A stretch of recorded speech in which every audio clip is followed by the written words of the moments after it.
শুভ দুপৰীয়া good afternoon আপোনালোক সকলোকে মই আজি মাছৰ তৰকাৰী বনাইছিলোঁ তাকে আপোনালোকৰ লগত অলপ শেয়াৰ কৰিলোঁ একদম সিম্পল হয় জিকা ভুল আৰু বিলাহী দি একেবাৰে মছলা নিদিয়া কম মছলাতে হৈ যোৱা এখন একদম সিম্পল তৰকাৰী আপোনালোকৰ লগত শেয়াৰ কৰিছোঁ কেনেকৈ বনাইছোঁ আপোনালোকক দেখাইছোঁ প্ৰথমতে মাছখিনি তেলত অকণমান ফ্ৰাই কৰি ল'লোঁ তাৰ পাছত মই মাছখিনি যেতিয়া ফ্ৰাই কৰা হ'ল তাৰ তেল গৰম আকৌ আৰু অলপ তেল দি দিলে কেৰাহীখন যেতিয়া গৰম কৰিলোঁ তাৰ পাছত পিঁয়াজ দিলোঁ অকণমান এটা পিঁয়াজ দিছিলোঁ তাৰ পাছত পিঁয়াজখিনি দিয়াৰ পাছত অকণমান হালধি আৰু জিকা আৰু আলু দি দিলোঁ পেনখনত তাৰ পাছত অকণমান নিমখ দিলোঁ আন্দাজমতে আপোনালোকে দি ল'ব তাৰপিছত নিমখ দিয়াৰ পাছত অলপ দেৰি লৰাই মেলি দিলোঁ দি অকণমান মাছ খাবলৈ দিলোঁ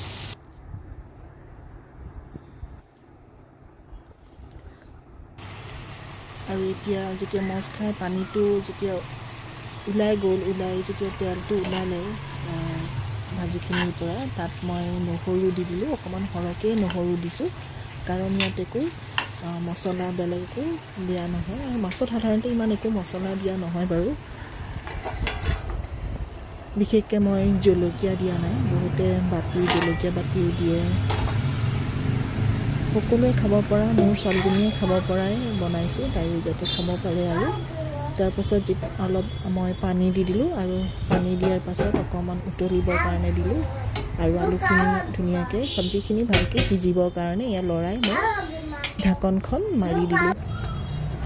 এতিয়া মই ঢাকনখন গুচাই যেতিয়া অকণমান উতলিলে আৰু পানীটো অকণমান শুকালে তাৰপাছত চব্জিখিনি অকণমান সিজিলে মই ভাঙি চাইছোঁ আলুখিনি পূৰা সিজি গ'ল আৰু এতিয়া মই কটা বিলাহীখিনি ইয়াতে দি দিলোঁ আৰু যেতিয়া এই কটা বিলাহীখিনি সিজিব তাৰ পাছতে মই সিজিবৰ কাৰণে মই ঢাকনখন মাৰি দিলোঁ অলপ দেৰি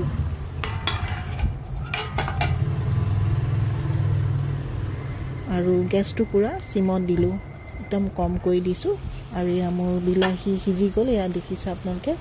বিলাহীখিনি ধুনীয়াকৈ সিজিলে তাৰপাছত মই এই ভজা যিকেইডোখৰ মাছ আছিলে সেই মাছখিনি ইয়াতে দি দিলোঁ আটাইখিনি মাছ দি দিলোঁ দি দিয়াৰ পাছত এতিয়া অকণমান লৰাই মেলি দিলোঁ